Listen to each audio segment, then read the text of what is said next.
Shalom, welcome to the Jewish View. My name is Rabbi Menachem Mendel with the Chabad House of Dalmar, together with my co-host Mark Ronich of the Statewide News Service and jbiztechvalley.com. Right. We have a very, very special guest with us, Rabbi Israel Rubin, Director of Capital Chabad. Rabbi Rubin, welcome to the Jewish View. Yes. Thank you. Welcome. I'm so honored to have you here. It really is a special honor. I've known you for probably the first rabbi I met when I came to Albany from Brooklyn when I was at University at Albany, and you were in charge of Shabbos House up there on Fuller Road, and I always had fond memories, and we've known each other for 34 years or so, so it's great to have you here. Thank you. And you're in this area 40 years. Yeah. So we want to talk about your 40-year history and your 40 years here in the Capital District. One of the things that you started when you first came here was a pizza and falafel place, right? It was on Washington Avenue. What was that experience like? Well, before getting into my history, I would like to give special thanks to Rabbi Simon and for running it all this time, Mark Ronich, this Jewish View, because sometimes it's mainly geared for the audience, for the viewers. However, to me, this is a very special program because my father, whose 18th yahrzeit will soon be, Rabbi Menachem Rubin of Montreal. So we were trying to collect audio and visuals of him describing his experience in Shanghai during the Holocaust. And he never really talked about it much. But one time he was on your show and you interviewed him, and he did talk a lot about his experiences. This was a very unusual experience when the Germans were taking over Poland, Lithuania, and a handful of Jews, about 2,000 Jews, yeshiva boys, escaped by going through the Japanese ambassador Sugihara. That's worth a television show in its own right. Yeah. It's really a whole story. And then they went across the whole Russia, 11 days by train, my father told me once, but he didn't really explain the whole thing that happened. And then they crossed the Sea of Japan in an old ferry. They went to Japan, and then eventually, because of Pearl Harbor, they went over to Shanghai. And I never heard this story clearly from my father. It's only that when you invited him and you hosted him, and he was very talkative and he described a lot of that. We have no other record of that. Wow, Really? that's I terrific. didn't We know should that. digitize that. We Because did. That was, So we are producing now a video called The Shanghai Miracle for my father's 18th yahrzeit. And to get materials about that critical historic time, there was nowhere else but your show. Wow. And so you're performing a great service by archiving, by making these historical things available, and over time, you never know, someone you interviewed, and later on, it can be very valuable and very important. I know to our family, that is the keystone of the whole video, and it's going to be a full-length video, professionally produced, and it's called The Shanghai Miracle, and it's all based on the interview you did with my father. Thank you very much, Saint. Wow. We're doing good things over here. Yeah. So I'll tell. Start off, with getting back to the pizza and falafel place on Washington Back to Avenue. pizza. That's a terrible segue, but let's talk about your history. So let me say this. Yes. I came here in '74. Obviously, 1974, and so it's a little over 40 years that I'm here. I was sent here directly by the Rebbe. Later on, people were directed by, as Chabad was developing all over the United States and Canada and all over the world, I was appointed here directly by the Rebbe, and this I is feel Rabbi Schneerson. and that is a very special honor. It's a very big responsibility. And when I came here, I was really the only one of this persuasion of someone who was Chabad and lived here, and people would look at it with questioning, what is this about? I mean, they were wondering who I am, what I represent. Is it a threat to the Jewish community? Is it good for the Jews? These were questions in people's minds. I do want to tell you about my first fundraiser. Okay, sure. Okay? I'm not a big fundraiser. No. But when I was here 6 months, all of a sudden, a check comes in the mail for $300. I was impressed, $300, especially in 74, 75. It was a lot of money. And I couldn't find out who exactly it was who made this donation and why, because at that time people would give $18, $20, $36, but $300 from a person I really didn't know. So I finally tracked this person down and I asked him why he made this donation. He said it's very simple, that he made a bet with someone else that they bet each other for $300 that I'd be out of here in 6 months. Oh. And they didn't really believe that this had any future, that Chabad, very religious, very connected with the Rebbe, when everyone was flowing in different directions in Judaism, whether this had any future here. So he lost the bet, and you got the $300. You're here 40 years later, and you're still growing strong. So it's been not easy. It's been a slow progress, but Mark, I'm glad you reminded me. I always thought of coming up with a new interesting aspect for every holiday, every Jewish holiday that came up. And it's not easy because really Jewish holidays are all the same, Pesach, then Shavuos, then Sukkot, then Rosh Hashanah, Yom Kippur. These are standard, the calendar has them all. But the Rebbe always taught us that we should make Judaism alive and interesting.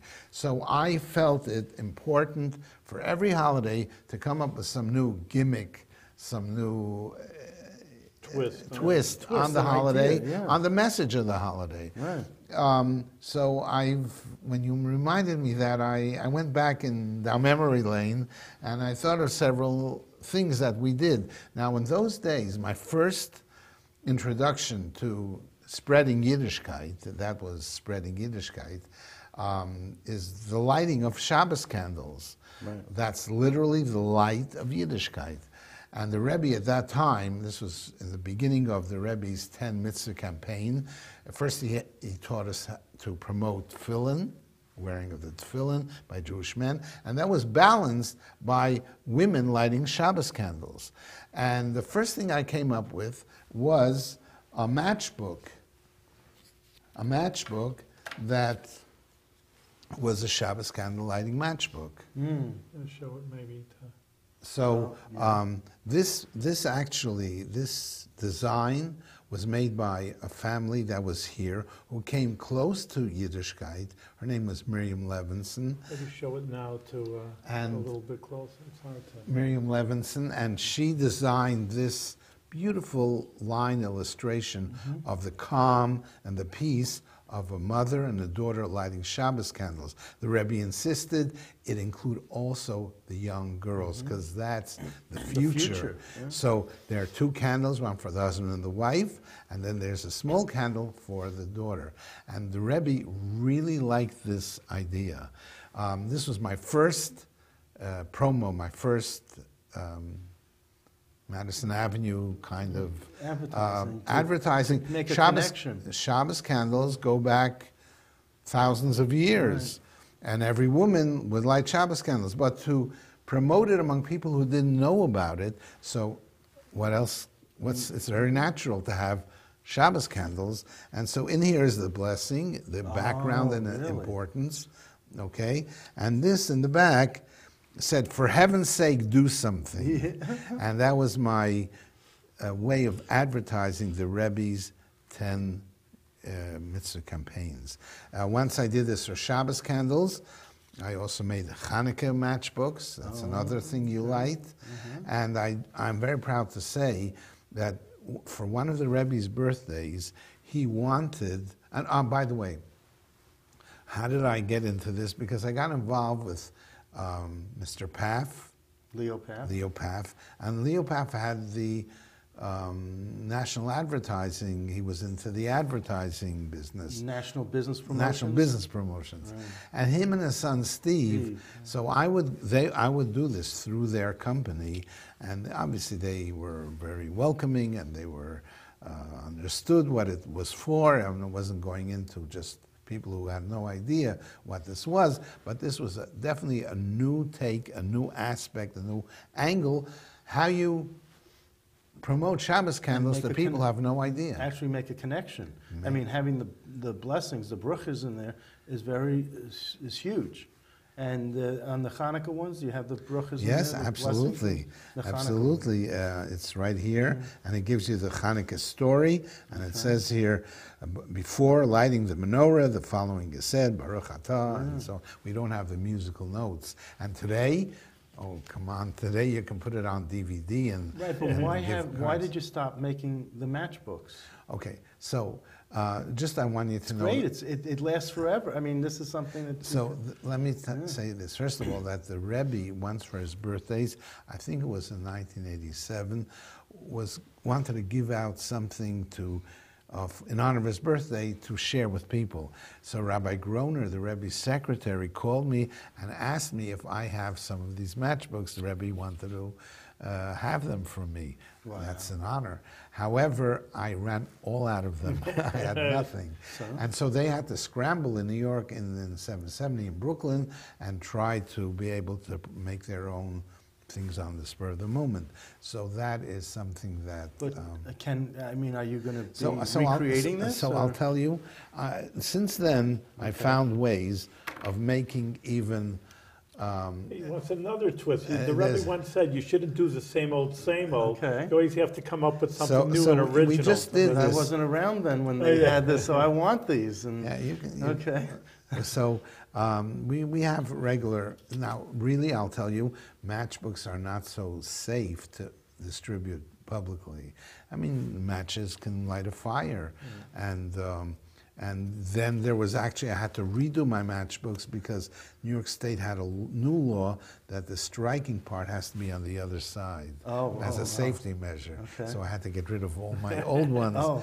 And so then I did this, which is just a piece of paper, but it looks like a matchbook. See, it has the striking part here. And it says, have I got a match for you? Okay. And then TGIS, everyone knows TGIF. Thank God it's Shabbos.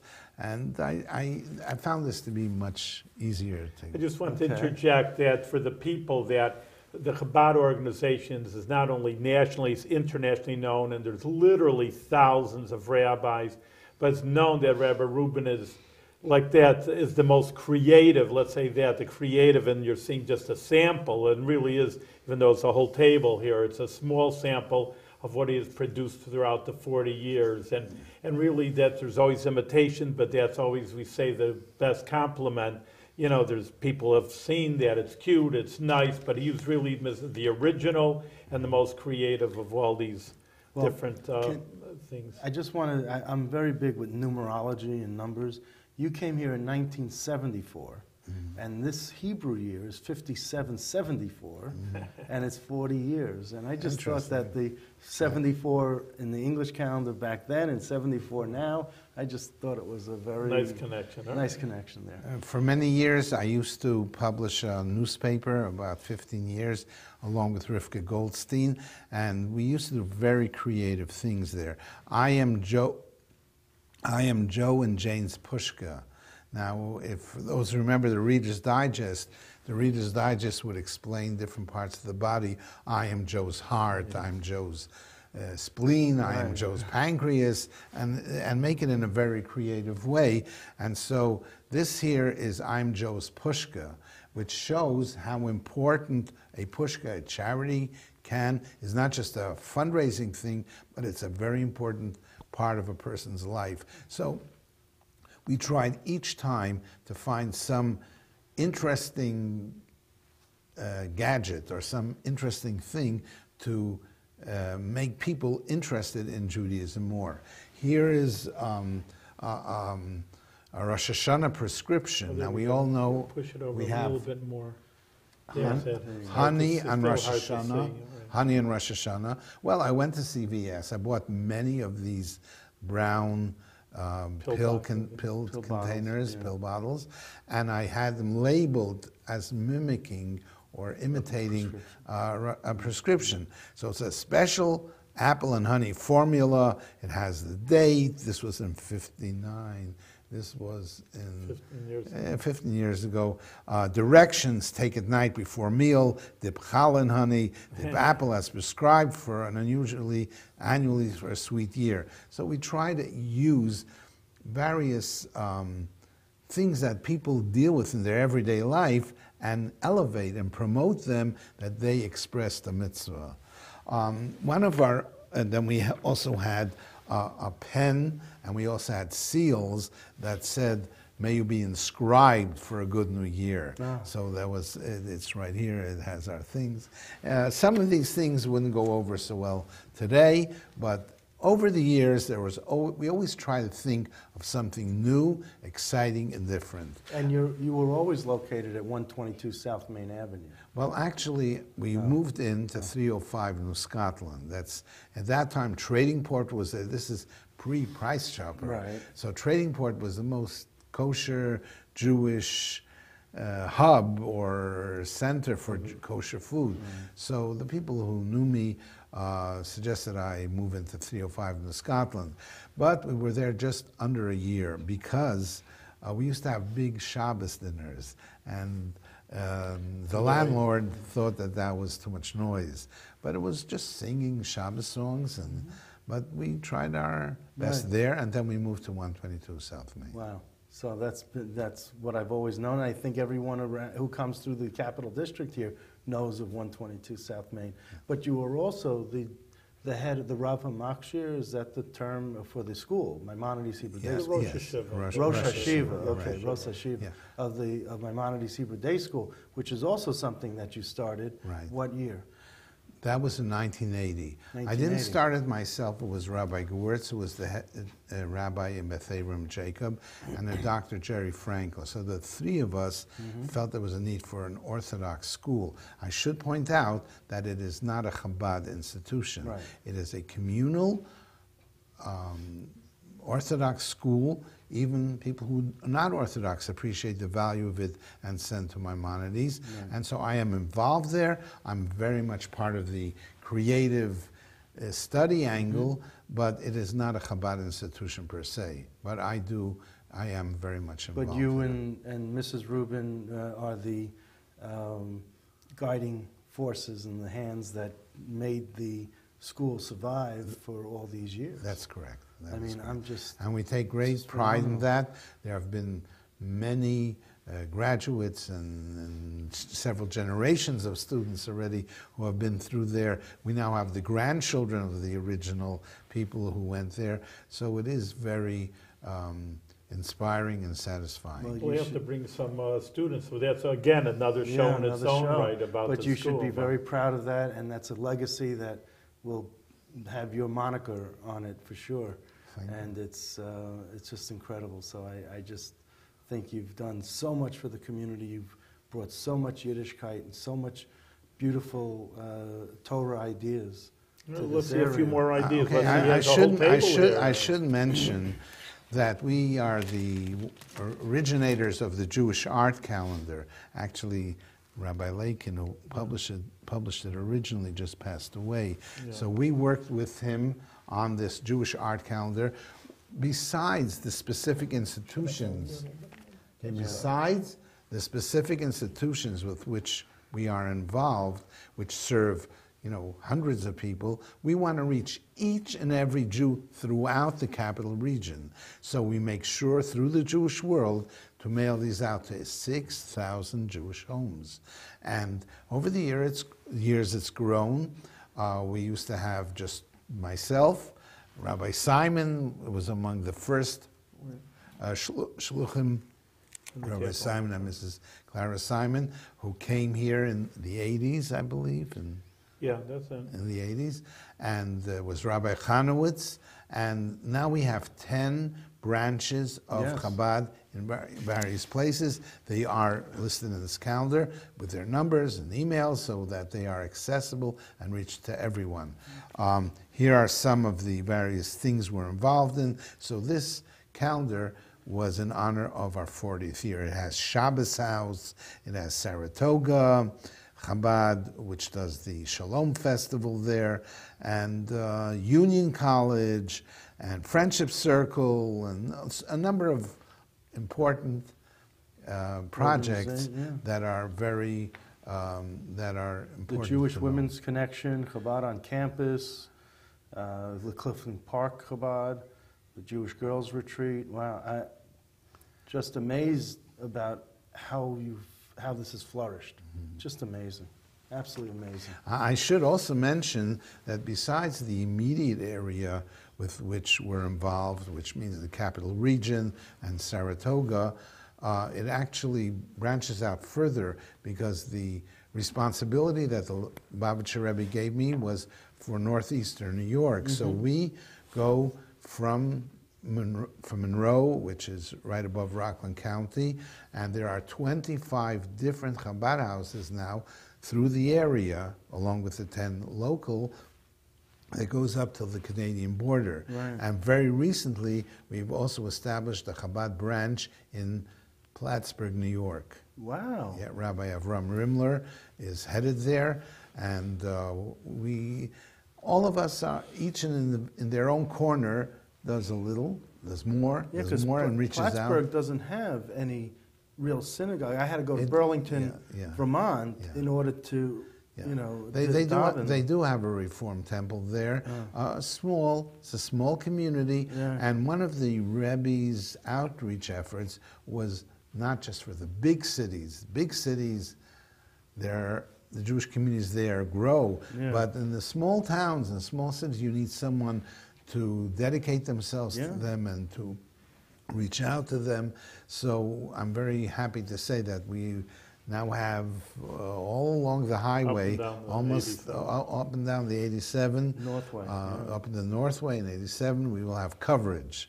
And you know, there's coverage Wi-Fi. And so we have Chabad coverage, spreading the light of Yiddishkeit. Great. Well, that's great to hear. And Kingston and Red Hook and Rhinebeck, or in Dutchess County area. Correct, in Dutchess County.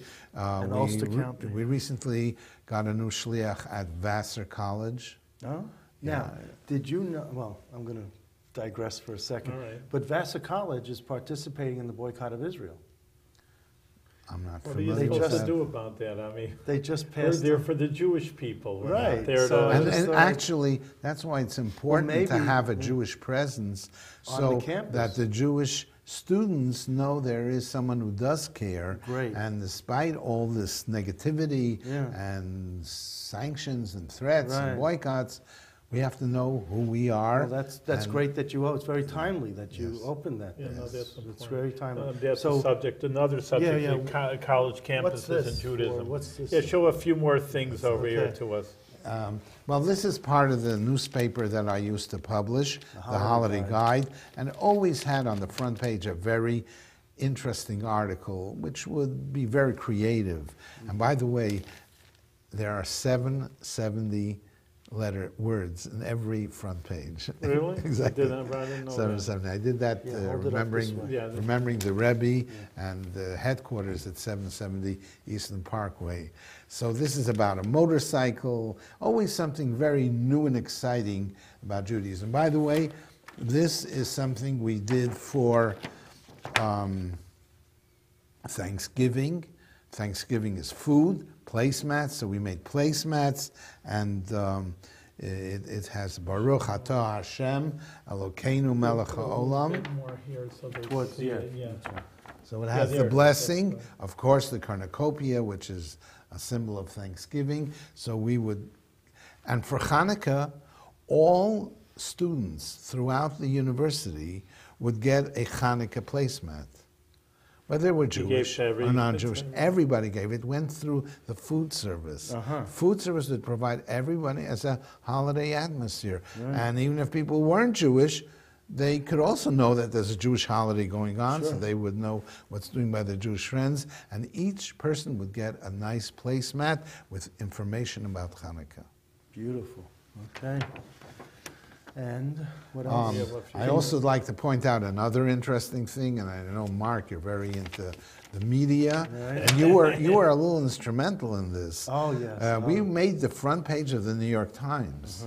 Now, this isn't Chabad, it's the Maimonides School. There was once a Maimonides horse that was running in Saratoga, and I think we went up together, to the stable. Is that on the horses, Mark? No, we went behind the scenes, All right, I'm just even before the races, right. and there Went was to the a stables with went the to the children, stable with the children, students. and here we are on the front page, and they're admiring the fact that Maimonides was actually being run by an Arab owner, that's right. because Maimonides was respected both by Jews and Arabs. He lived in Egypt, he lived in Morocco, and so.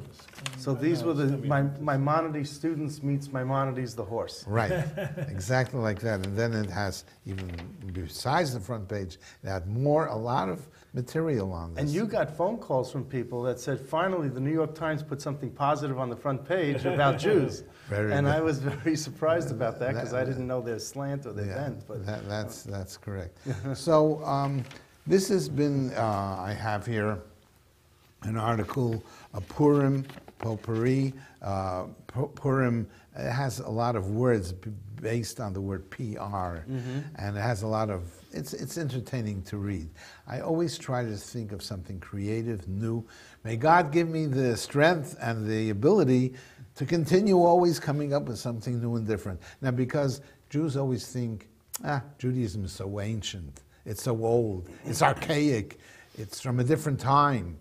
We have to take the very same messages from back then and make them come alive new as now. okay. That's excellent. So then, you mentioned I before how really I wanted started to off. talk to you about the pizza place. Right, okay. So I'll tell I think you he's this. looking for a piece of pizza. I'm hungry. Before in '74, Yes. before we made the pizza store, Right. the pizza store was at Washington Avenue, Right. 483 Washington Avenue. 483. And it was the only kosher food service in the whole region. Between Muncie and Montreal. In Muncie, Montreal. And we actually had buses come by when we were traveling. Of course, today there's Price Chopper. There's a new restaurant opening up. Right. I don't know exactly the details, but in those days we started off with the kosher cart. We used to have a hot dog stand, a kosher hot dog stand at the Twin Towers, right on Washington Avenue, right up from the Capitol. And Jewish legislators used to come up and buy their kosher thing. And then, I don't know if I have it here, but the New York Times did a story when we opened the kosher pizza falafel place. That was the first time that Sheldon Silver was in the New York Times, was eating pizza in this article. Wow. So I can't say it was all fun. There are difficult times as well. We had to struggle to be recognized, but now everybody knows that Chabad is a good service. It's something very important for Jews today. When I first came here, organizations and synagogues were far more stronger and more cohesive than they are today. Every generation takes a toll. And so it's so important to reach out to Jews where they are, even if it's not in the shul, even if it's not, that's also important. The shul and the synagogue are very important, but we have to reach out and care for and be concerned every Jew on the street. And these different attitudes and directions that the Rebbe taught us is to take Judaism and make it available, accessible to Jews everywhere, as is this Jewish view of yours that really gives us a picture and something to learn about that goes beyond the confines of membership or specific building. Wherever you are, you can benefit from it. Very good. Listen, Mark, I think we're out of time, but usually Mark always asks me to give a blessing, but maybe you're the elder rabbi, you should give me a blessing. But we only reiterate, well, every blessing is important. That's what the Talmud says. And that's just reiterate what you just said, is you should have the strength to continue and grow. Like Mark, it's not just the same old matches. You see Rabbi Rubin always comes up with something innovative and creative. And that's what the Rabbi always taught us, to always grow. And that's so far for 40 years, surely we've seen an incredible growth in Judaism. So only good things, and continue on. Thank you. Thank you.